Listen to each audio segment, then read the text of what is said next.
नमस्कार। आज हम बात कर रहे हैं कटनी से आई एक खबर पर। शहर का जो प्रियदर्शनी बस स्टैंड है, वहाँ कुछ मूलभूत सुविधाओं की कमी को लेकर एक मामला सामने आया है। हाँ, मैंने भी पढ़ा है इसके बारे में। हमारे पास जो जानकारी है उसके हिसाब से कटनी बस ऑपरेटर्स एसोसिएशन ने, मतलब जो बसें चलाते हैं, उनके संगठन ने नगर निगम आयुक्त को एक ज्ञापन सौंपा है इस बारे में। अच्छा। तो ये मामला कटनी का है, लेकिन मुझे लगता है ऐसी दिक्कतें शायद कई और शहरों में भी होंगी, है ना, जहां सार्वजनिक जगहों पर जरूरतें और जो असलियत है उसमें काफी फासला दिखता है। बिल्कुल, ये आम समस्या है कई जगह। चलिए तो फिर इस खबर को थोड़ा और खोलते हैं, देखते हैं कि कटनी वाला ये मामला हमें क्या बताता है। हाँ, जरूर। तो हुआ ये है, जैसा हमने कहा कि बस ऑपरेटर्स का जो संगठन है, उन्होंने ही सीधे आवाज उठाई है। प्रियदर्शनी बस स्टैंड पर सुविधाओं की कमी है, ऐसा उनका कहना है। और इसके लिए उन्होंने बाकायदा, मतलब लिखित में, नगर निगम आयुक्त को एक ज्ञापन दिया है। और देखिए, ये बात दिलचस्प है कि शिकायत सीधे ऑपरेटर्स की तरफ से है। मतलब अक्सर तो यात्री शिकायत करते हैं, पर जब बस चलाने वाले लोग खुद संगठित होकर बोल रहे हैं, हाँ, ये पॉइंट है, तो ये दिखाता है कि मामला उनके रोज के काम को, उनके संचालन को सीधे तौर पर प्रभावित कर रहा होगा।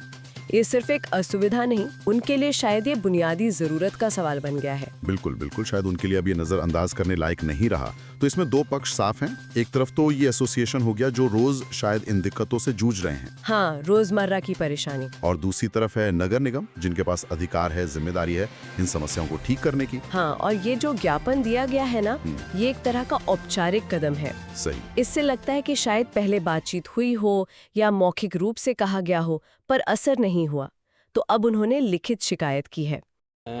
बस स्टैंड आज बस ऑपरेटर्स एसोसिएशन द्वारा नगर निगम आयुक्त को ज्ञापन सौंपा गया है, जिसमें हमारी मूलभूत सुविधाएं हैं। और देखिए, सुविधाएं तो बहुत सी हैं, मैं आपको निम्नलिखित सुविधाएं बताता हूं। जैसे हमारी सबसे हमारी जो आज की डेट में, जिसमें हम के ये लड़ाई करीब 2 से ढाई वर्षों से लड़ रहे हैं, वो है कि हमको बस स्टैंड में बस खड़ी करने के लिए जगह नहीं है। सविता वाजपेयी कलेक्टर द्वारा हमको, जहाँ पे आज की डेट में ऑडिटोरियम बना है, वो जगह बस ऑपरेटर्स को अलॉट हुई थी।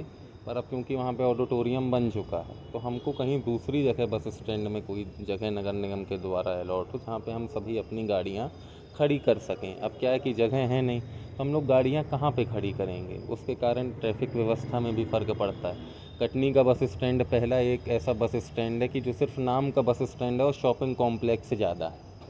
किसी की दुकान के सामने कोई गाड़ी लगा नहीं सकता, वहाँ भी विवाद की स्थिति उत्पन्न होती है।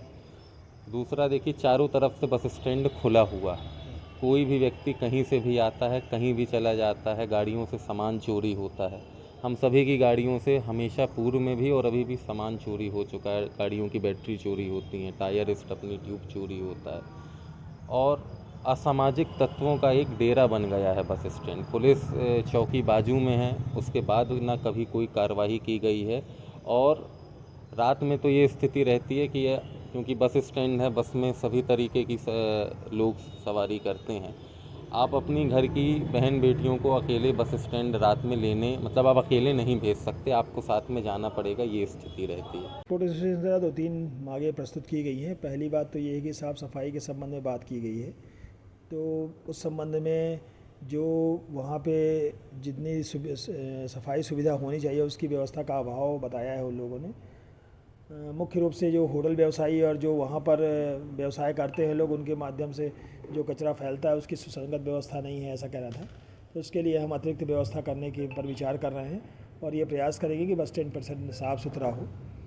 दूसरी महत्वपूर्ण बात ये थी कि उनके बसों के खड़े होने के लिए जगह का अभाव, कमी बता रहे हैं, क्योंकि बसेस बढ़ गई हैं और ट्रांसपोर्टेशन बढ़ जाने का सुविधा है, तो उसके लिए उनसे बात हुई है। और साथ ही उनको बसेस की धुलाई के लिए जो यार्ड की ज़रूरत थी, जहाँ पर ऑडिटोरियम बन गया है, उसकी जगह वैकल्पिक व्यवस्था उनको पीछे करने के संबंध में बात की है। तो इन सब मामलों में आज ट्रांसपोर्ट एसोसिएशन ने अपना ज्ञापन दिया है। हम उस ज्ञापन के बिंदुओं का परीक्षण करवा लेंगे, और जो भी सुविधाएँ वहाँ बहाल होनी हैं, उसके बारे में बात करेंगे। जहाँ तक हमारा वहाँ पे जो नाका लगा के शुल्क लगाने का विचार था, जो टेंडर था, तो उसको उनने कंटिन्यू सहमत दी है कि हाँ, वो किया जा सकता है।